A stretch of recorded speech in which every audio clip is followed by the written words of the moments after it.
Welcome to Urban Survival Viz. Back at you with another video. Let's get into the video. This one is going to be fiery. It's a heartbreaking Uber shooting. An 81-year-old man shoots and kills a female Uber driver after they had both fallen victim to a phone scam. The elderly suspect in court for sentencing. Stephen Fabian has the latest. An elderly man learns he'll be spending the rest of his life in prison after being convicted in the fatal shooting of an innocent Uber driver. The defendant's indefinite prison term is 21 years to life in prison. Terrifying video from the Uber driver's dash cam captured the horrible killing 2 years ago. You can see 81-year-old William Brock pointing a gun at the driver. He had just shot her in the leg. The Uber driver, Lolitha Hall, was frantically trying to explain that she was there to pick up a package, but Brock shot her a total of 6 times, killing her. Brock told police that a scammer had called him threatening his family and told him that a female driver would be coming by to pick up the money.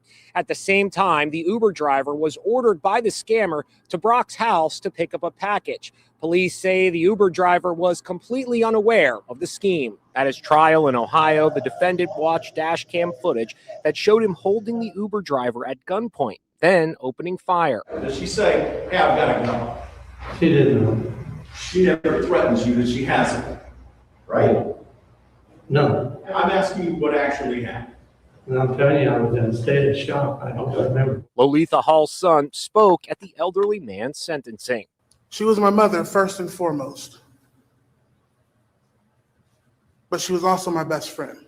She didn't get to grow old like William Brock. Instead, she was murdered.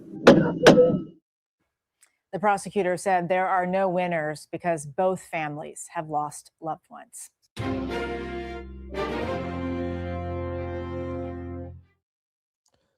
Okay, let's get into this video. All right, the prosecutors, they're full of BS. There's only one loser, the lady that lost her life. This guy's still alive. He can get phone calls in jail. He can get visits. Let's talk about it. Let's don't sugarcoat it. This is why I do this. This is why I do this.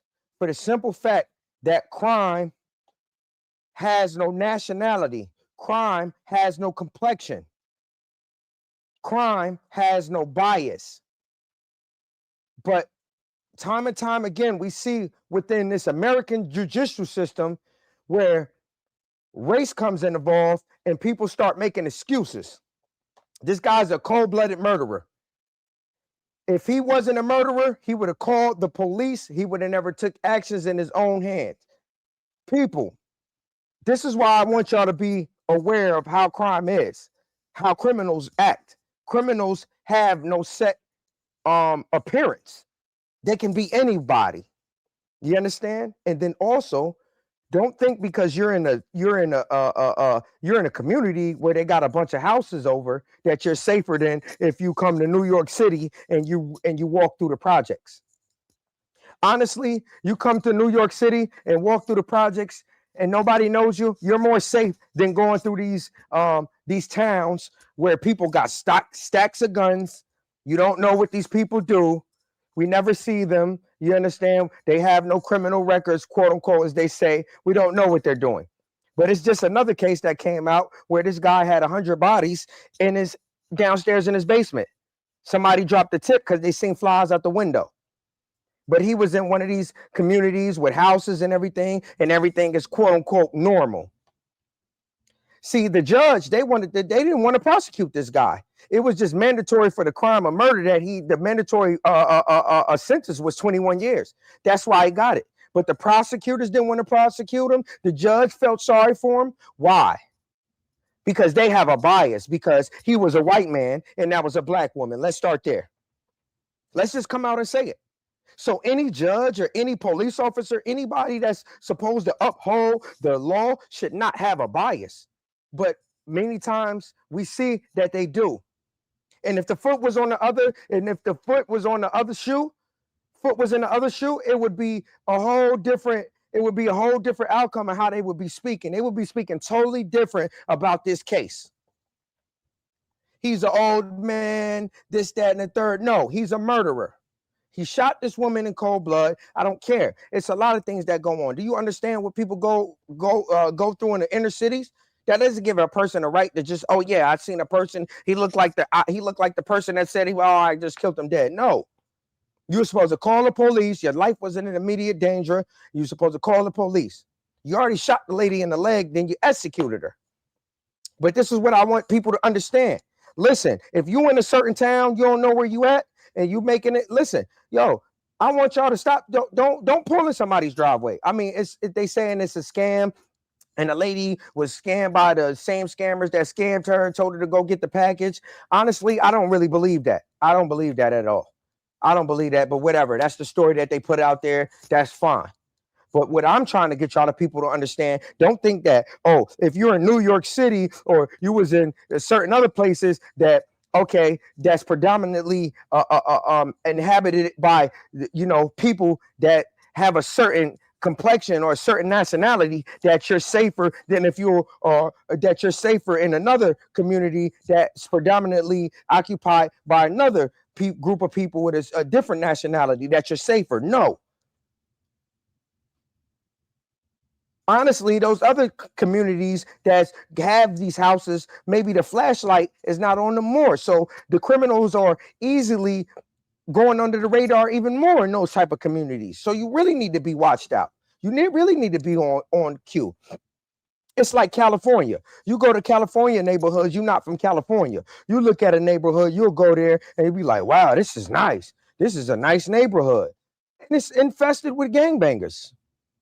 People getting shot on them corners every day, but it look nice. Houses look nice, everything. They got palm trees. But if you don't know where you at, you would think that it's a nice place. But it's a gang infested area. So you have to know where you at. Don't take nothing on face value. You get lost in one of these towns, call the police. Hey, I need help. I'm lost. Boom. Get a squad car out there. Don't pull up in people's driveways, y'all. Not saying this lady did that, because she obviously was delivering a package, but I'm just giving y'all insight to where, like, if you're in these different towns, go to the gas station. Don't just, like me, I'm driving. I don't do that. I don't like pulling up in people's driveways when I'm in certain places, because I don't know how these people going to react to me. And I know when you in, middle America in these different towns, they got all the guns. So 9 times out of 10, the person that owns the home has a gun in his house. And then a lot of people are ignorant. You understand? A lot of these people are ignorant. So they're brainwashed to this. They look at certain other people as being, oh, these are the people that commit the most crime. When you look at statistics, people kill the people that's in close proximity to them. That's just what it is. But if you go to these towns, it's like they have everything. They have everything that's going on in their quote unquote urban cities is going on in these towns. It's just overshadowed. So don't get caught up in the looks, y'all. Don't get caught up in the looks. You need to be on point at any given time. And then also when it comes to people doing crime, don't get caught up in ageism. Don't look at a person and be like, hey, that's an old man, that's an old lady. They're harmless. No, these people have backgrounds.